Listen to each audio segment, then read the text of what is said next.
Para iniciarmos o comentário de hoje, antes de tudo, eu concordo com você. Porque você poderá estar dizendo: a Rússia não vence a Ucrânia porque os Estados Unidos estão ajudando. Eu concordo com você. Ou alguém pode dizer: a Rússia não vence a Ucrânia porque a OTAN está ajudando. Sim, eu concordo com você. Ou alguém pode dizer: a Rússia não vence a Ucrânia porque a Europa, alguns países europeus estão ajudando. Sim, eu concordo com você, mas você vai ouvir agora o principal fator por que a Rússia não vence a Ucrânia. É porque o presidente da Ucrânia é um judeu. Sim, a Rússia não vence a Ucrânia porque está lutando contra um presidente judeu, sim, da nação de Israel, descendente de Abraão, amigo de Deus. Bom, vem comigo, meu nome é João, eu sou comentarista bíblico e hoje parece uma mistura de geopolítica, mas eu não digo bem isso, mas é assunto que está dentro das profecias e daqui não podemos fugir. Fique conosco até o final dessa gravação, tá? Bom, você já ouviu aquele ditado que diz assim: que alguém dê um soco em uma ponta de ferro. Olha, isso é bíblico, é uma frase correta porque é bíblica.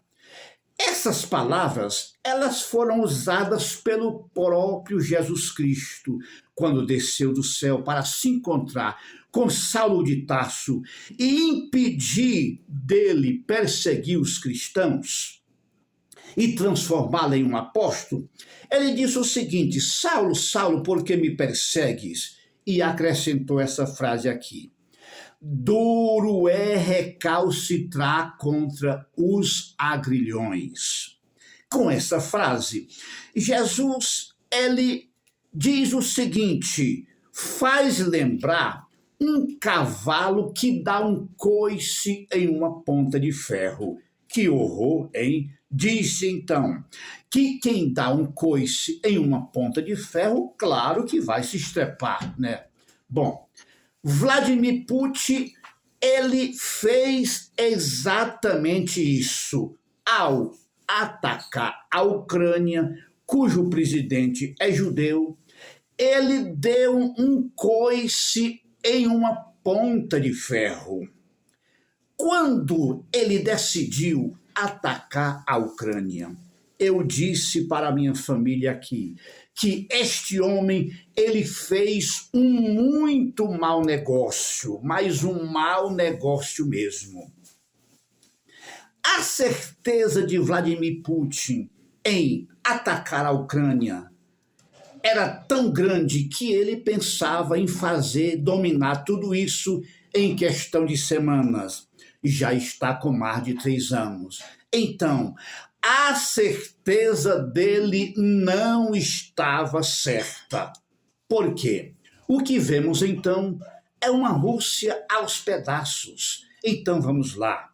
Empresas destruídas, depósitos destruídos, aviões destruídos, navios destruídos, e outras coisas mais. Vários generais de alta patente assassinados em próprio território russo e mais de 1 milhão de pessoas mortas, é o que eu leio nas reportagens.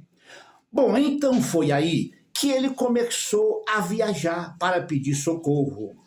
Ele viajou para a China, ele viajou para o Vietnã, ele viajou para a Coreia do Norte, de lá ele está trazendo não somente armas, mas também recursos humanos, como soldados para lutar contra a Ucrânia. Mas o que se viu é o seguinte também, isso aqui.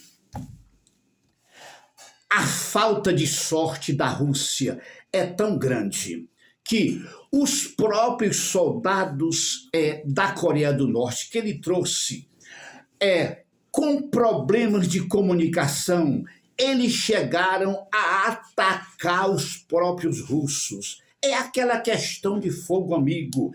Eles, confundidos com o idioma, eles abriram fogo contra os próprios soldados russos, para você ver a falta de sorte da Rússia em atacar um país cujo presidente é um judeu. Mas não ficou somente aí.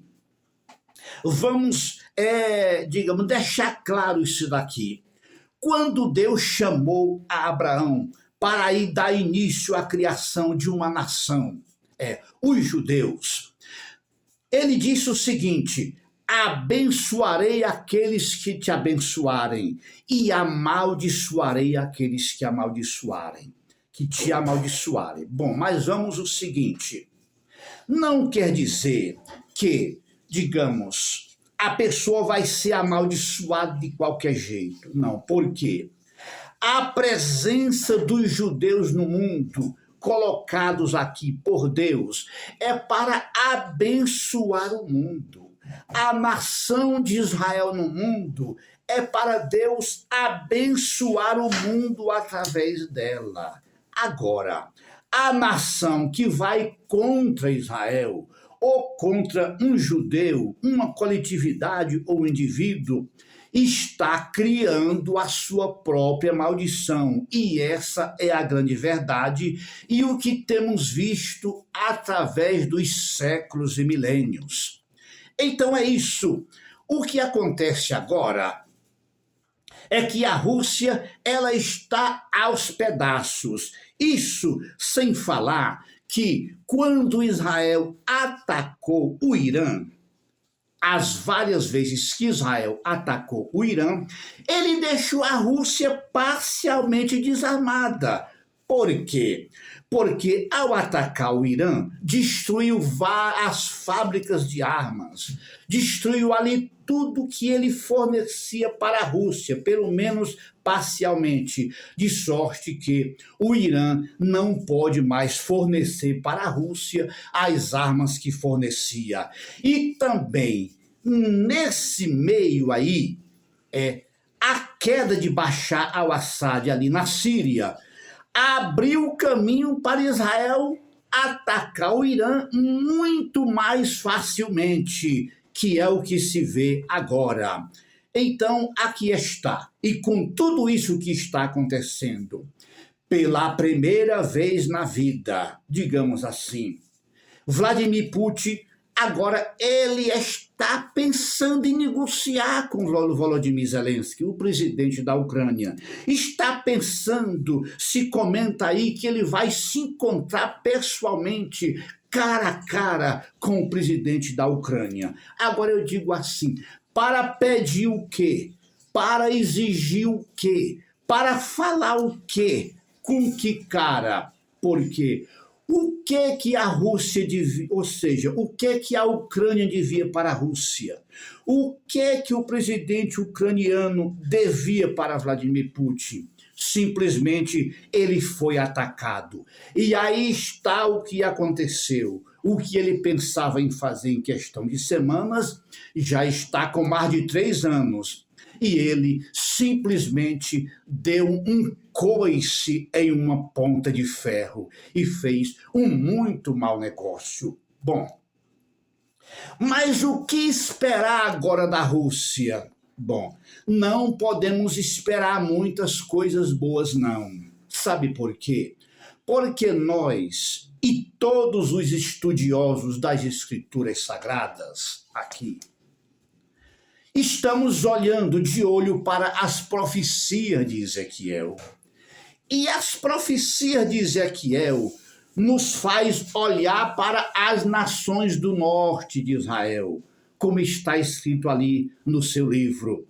As nações do norte, algumas nações do norte, que não citam o nome moderno que tem hoje, elas se prepararão para atacar Israel no fim dos tempos. Isso está se aproximando.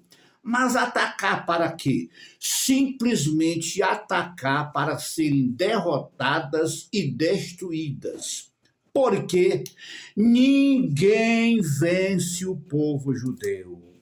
Nação nenhuma vencerá a nação de Israel. E tudo o que acontecerá no mundo, quando lemos as profecias, que olhamos, enxergamos de longe quem será a nação de Israel, nós vemos a nação de Israel em pé, firme e forte, e os seus inimigos sendo derrotados e destruídos. Não é com alegria que falamos isso, não, mas é o que nós vemos nas profecias, enxergando de longe, e tudo isso vai acontecer. Agora nós vamos ficar esperando aqui e sempre orando pelo mundo, orando pela nação de Israel. Porque enquanto alguns indivíduos estão se arrependendo e crendo no Evangelho, há aquelas nações que estão se preparando para atacar Israel, mas contudo Israel não será vencido. Bom, então aqui está o fator que temos que falar. Rússia não vence a Ucrânia, é porque o presidente ucraniano é um judeu. Que Deus te abençoe ricamente.